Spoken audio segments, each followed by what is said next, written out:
Welcome to Weekly Digest, where we highlight the works of ministers of government as they push the administration's development agenda.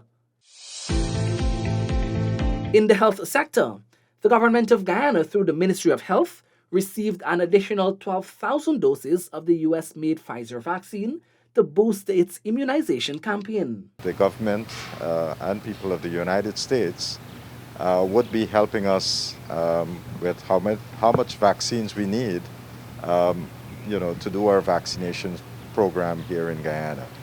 And I think we can see this as a very strong commitment, because when other countries are struggling still to have access to vaccines, that we basically have all the vaccines need that this country really would require. Residents of Wakenham have been urged to take advantage of the many training opportunities available in the health sector. Minister Dr. Frank Anthony highlighted the need for human resources in the sector. This is owing to the construction of new facilities and upgrading of the health system. I know that you have a lot of young people in this community who are looking for jobs. If they have an interest in becoming a registered nurse, we'll be starting a program later this year where we are recruiting at least 500 persons to be trained as nurses. And that program is going to be a hybrid program.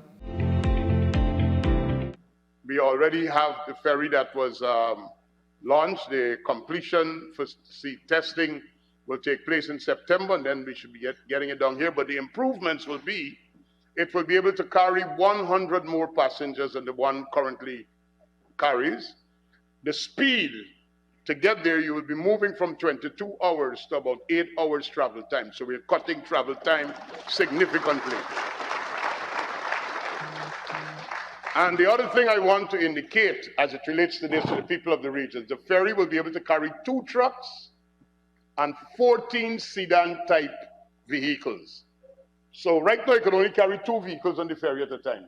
Works are moving apace in preparation for Building Expo next week.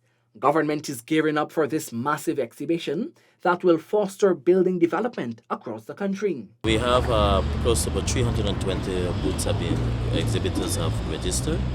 And so we still have a few spaces, but very few. As you can see, there are different areas for where persons will be placed. So the 2 domes that you see here, those are the main auditorium 1 and 2. And then we'll also have on the outdoor some tents. And in addition to that, you also have the executive area where persons have rented the portion for the individual containers. So the response in terms of the booths are going quite well. You can see, we're here early Monday morning, and you can see the excitement already. A lot of persons are around, ensuring that they complete their area. Behind me, you'll see 2 of the houses being constructed, the model houses. The 3 that you see there, those are under the Ministry, Central Housing and Planning Authority. The 3 we have, and then we also have some private persons who will be placing their model houses. Approximately 295 local companies have registered to participate in the event. Approximately 400 persons who were allotted lands in Prospect and the Little Diamond have begun the process to attain their agreements of sale. The allottees are expected to receive the document before the end of July. We've been saying repeatedly we want to focus on home ownership. And in order for them to achieve home ownership, we have to get them their ownership documents. Almost everybody who is here today have already been shown their lots so that they can move forward now that they have their documents as well. Minister Rodriguez assured that the ministry will be working overtime to ensure other areas are targeted. And a lot of times when people see a Dream Realize activity or they see the Building Expo, that is just the outcome of all of this hard work.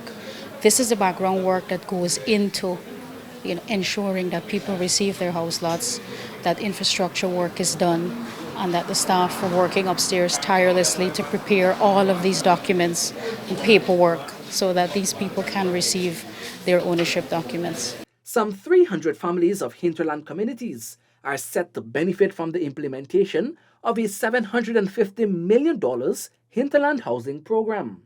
The initial phase of the program will see vulnerable families benefiting from the construction of homes and home improvement subsidies. We want to move as quickly as possible on this. So we will be setting up a substantive department with responsibility for hinterland housing in the Central Housing and Planning Authority, because there will be required initial phase consultations. So as I said, the beneficiaries in your village, we won't determine that. It will come from the consultation in your communities. I want to make that very clear. We started that we'll work with about 75 farmers to enhance production, increase their pond size, and see how we can develop the brackish water shrimp industry. And today we have moved from 10,000 kilograms, and last month was the highest, and I'm very optimistic by the end of the year we can meet about 120,000 kilograms monthly. Last month we would have produced 70,000 kilograms, and it had been increasing every single month. And we are only almost just around 75% of the project. So by the time we would complete the entire project to develop all the fish farm, the shrimp farms around that region, I'm expecting that annually we might produce like about 1.2 million kilograms of shrimp, brackish water shrimp. More agricultural investment has been earmarked for Amerindian villages to ensure there is food security. The REOs have been instructed to work with the village councils where those dormitories are located to provide contracts to these villages to start agricultural projects. I've also discussed that with the Honorable Minister of Agriculture, and we will jointly pursue with the Ministry of Amerindian Affairs the investment in shade houses and other agricultural projects to complement what happens at the dormitories. Over $1 billion will be distributed in regions 1, 7, 8, and 9 under the Because We Care Cash Grant. That figure represents a significant increase from the $618 million disbursed in these regions last year. We are very certain that the Guyana we want to build out is going to be reflected in your educated children. Like, we're very sure about that. And so while heavy investments are being made infrastructurally and otherwise, there has been a long-standing commitment about providing education and doing that equitably and equally. Minister of Public Service is encouraging more Guyanese to apply for the Guyana Online Academy of Learning Gold Scholarships. Now for works in the human services sector. Residents from the township of Linden, Region 10, will benefit from a number of training courses through the Linden Entrepreneurial Network of Seventh-day Adventists.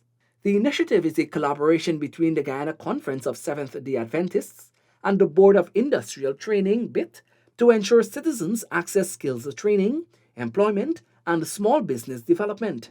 You can count on the government, you can count on this minister, you can count on the ministry that I lead to continue to give all the necessary support that you need to make this happen. During the opening of the National Tushaus Council Conference, President Dr. Mohamed Irfan Ali presented the certificates of title for lands and extensions to 7 Amerindian villages. Land titling remains paramount on our government's agenda. This speaks volume of the effort to address land titling and demarcation of lands to Amerindians across our country. From the onset, government registered its commitment to Amerindian development and empowerment through the land titling program. The ministry is pursuing the approval for 2 years extension for accomplishing once and for all the completion of titling and demarcation of Amerindian lands. The operations of the Civil Defense Commission will improve as a $117 million contract was inked for the construction of a disaster response multi-purpose center. The multi-purpose center will be constructed at CDC headquarters, Thomas Lands, Georgetown. To effectively manage disasters, the 6,400 square feet structure will centralize storage of response items and to facilitate easy movement of disaster supplies. The government of Guyana has seen it fit to include in this year's budget the funding for this project, and that's why we're here. Now, the government of Guyana in the past has facilitated financing for many projects with CDC. And it is my wish, and I did have some conversation with the PS on this matter, that this project must be managed better than the last project. The long-term goal is to have similar disaster response centers in all administrative regions and to train regional officials and staff to be first responders. So as we go forward with this project, that will make the CDC better able to do its job, to be more effective and efficient. It's important that we manage this project, both the contractor and the consultant. Meanwhile, Guyanese were reminded of the compassion of the government, shown with the increase of old age pension from $20,500 to $28,000. One of the key things we did was to look at how we can get the old age pension increased, and it has been increased. In fact, the increase from 2020 to 2022 has been the largest increase in the shortest span of time under the PPPC government. Government's work in the mining sector in relation to safety is bearing fruits, having brought down mining fatalities. For the regions that do mining, we have had enough deaths on mining sites. It has drastically reduced between 2020 and 2021 by 16%, but we hope to bring it to zero, and you can help us in that regard. That's it for this edition of Weekly Digest. For these and other government-related information, do log on to our website, dpi.gov.gy, and our social media platforms as well. Goodbye.